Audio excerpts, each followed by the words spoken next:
नमस्कार, स्वागत है आप सभी का हमारे YouTube चैनल SK जूनियर 30 पर। इस चैनल के माध्यम से सभी प्रतियोगिता परीक्षाओं की तैयारी कराई जाती है। अगर आप हमारे चैनल पर नए हैं तो हमारे चैनल को सब्सक्राइब कीजिए एवं बेल आइकन की घंटी को ज़रूर दबाइए ताकि एकदम बेस्ट वीडियो आपको मिल सके।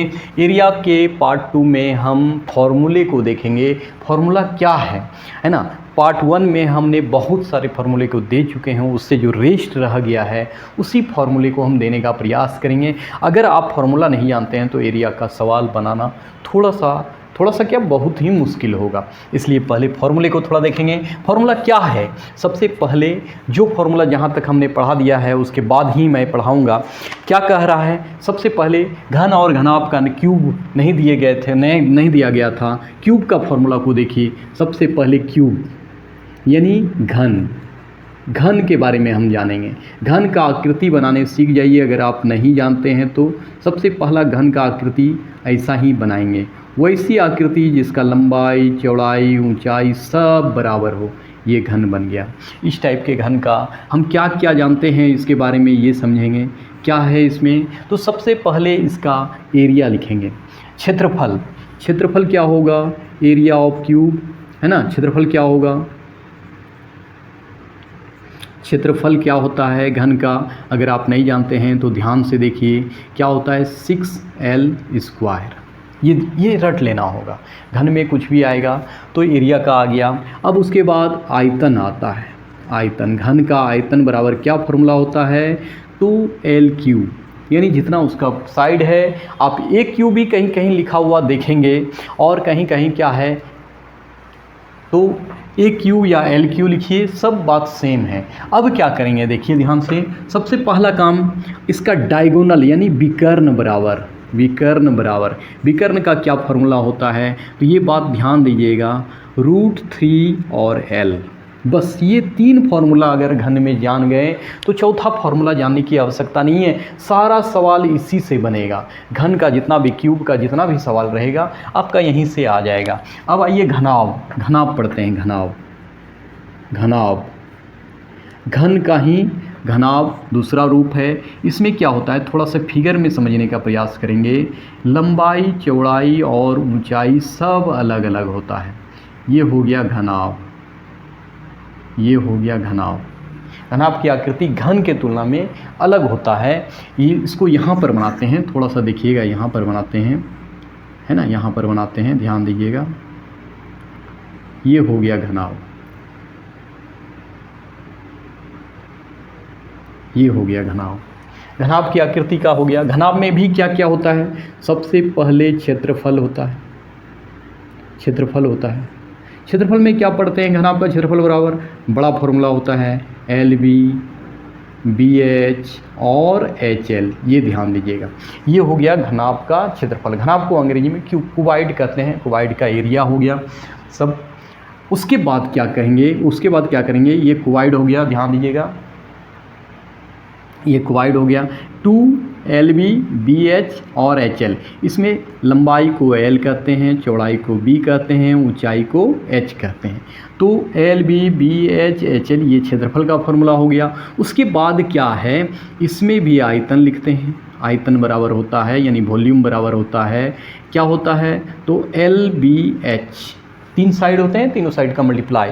उसके बाद क्या है डायगोनल यानी विकर्ण इसमें भी होते हैं। विकर्ण बराबर क्या होगा तो √L² B² और H²।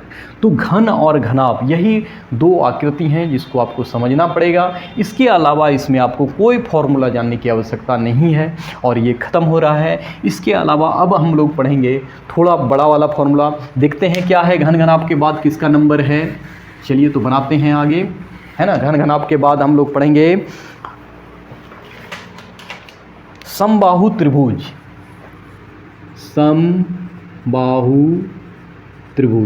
समबाहु त्रिभुज पहले जानेंगे कि किसको कहते हैं। समबाहु त्रिभुज वैसा त्रिभुज जिसके सभी भुजाएं आपस में बराबर हो। सभी भुजाएं मतलब जैसे ये ट्रायंगल का अगर फिगर बनाते हैं तो ये बराबर हो गया इसके, ये बराबर हो गया, तीनों साइड आर इक्वल समबाहु त्रिभुज। समबाहु त्रिभुज में सबसे पहले क्षेत्रफल जानेंगे। देखिए बहुत मज़ेदार फार्मूला मैं बताने जा रहा हूँ। क्षेत्रफल बराबर क्या होता है, √3/4 × a²। ए मतलब क्या, उसका साइड, जितना साइड है उसका स्क्वायर करते हैं तो √3/4 भुजा स्क्वायर। अब हम क्या करेंगे कि इसमें एक फार्मूला जो अभी बताने जा रहा हूँ वो आपको जल्दी नहीं मिलेगा, जिसके कारण आपको जानना जरूरी है। क्या फार्मूला होता है, ध्यान दीजिएगा।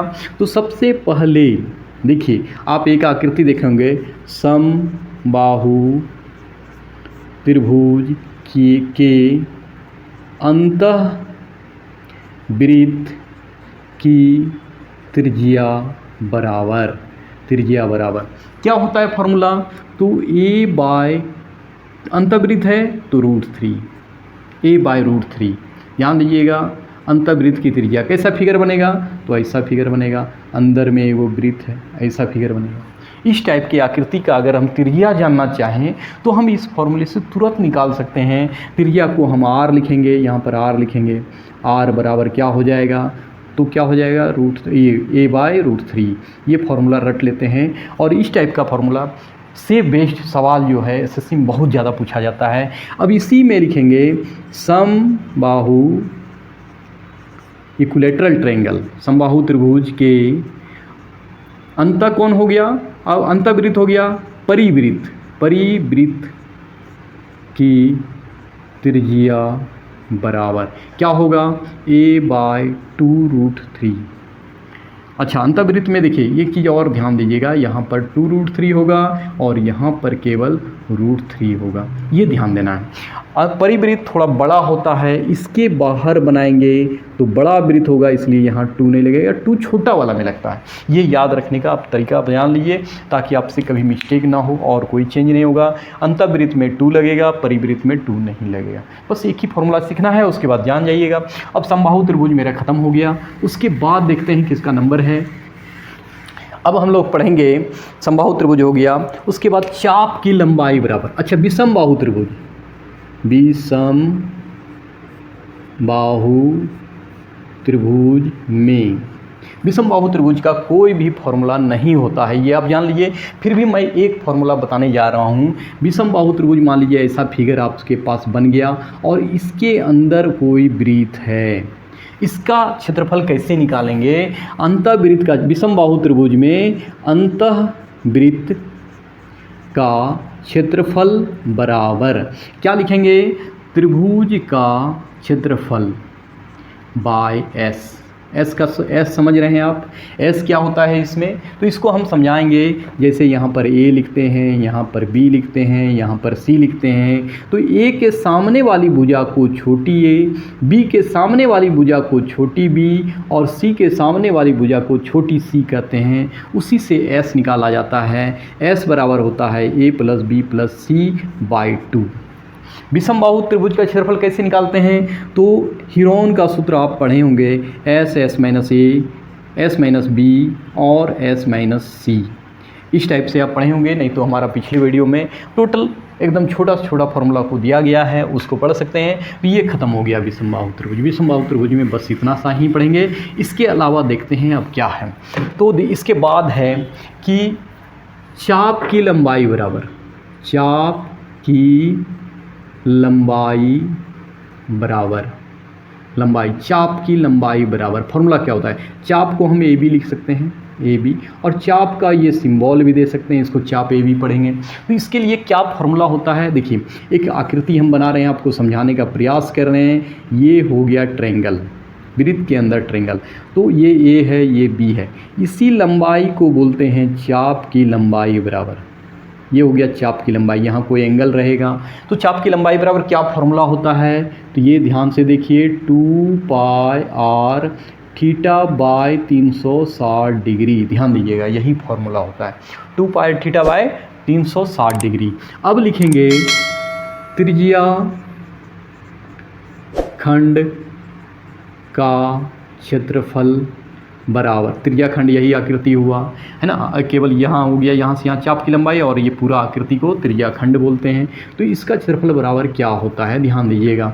तो पाई आर स्क्वायर थीटा बटे 360 डिग्री। ये दो फॉर्मूला चाप में पूछा जाता है, त्रिज्याखंड में पूछा जाता है। तो अब हम पढ़ेंगे आगे वलय, आगे पढ़ेंगे, इसके बाद पढ़ेंगे कि इसके बाद पढ़ेंगे हम लोग समचतुर्भुज। समचतुर्भुज समचतुर्भुज समचतुर्भुज में क्षेत्रफल बराबर पढ़ते हैं। क्या फॉर्मूला होता है, 1/2 विकर्णों का गुणनफल, विकर्णों का गुणनफल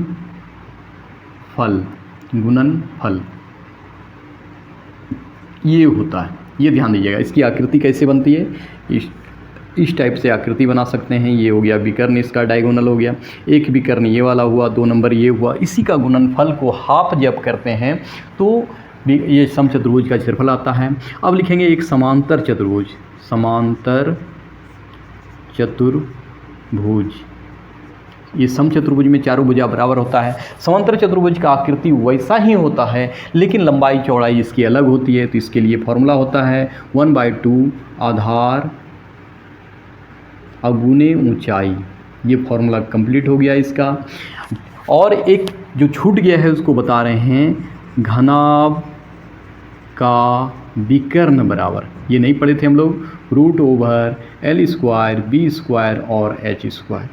केवल इसमें फॉर्मूला ही बता रहे हैं। फॉर्मूले को अगर ध्यान से देख लेंगे, समझ लेंगे, अगर फॉर्मूला हमारा हो गया तो सारा कुछ हो जाएगा। ये ध्यान दीजिएगा, बिल्कुल ही आसान है। अब हम बढ़ते हैं आगे की ओर। क्या पढ़ना है, तो अब पिरामिड का क्षेत्रफल पढ़ेंगे।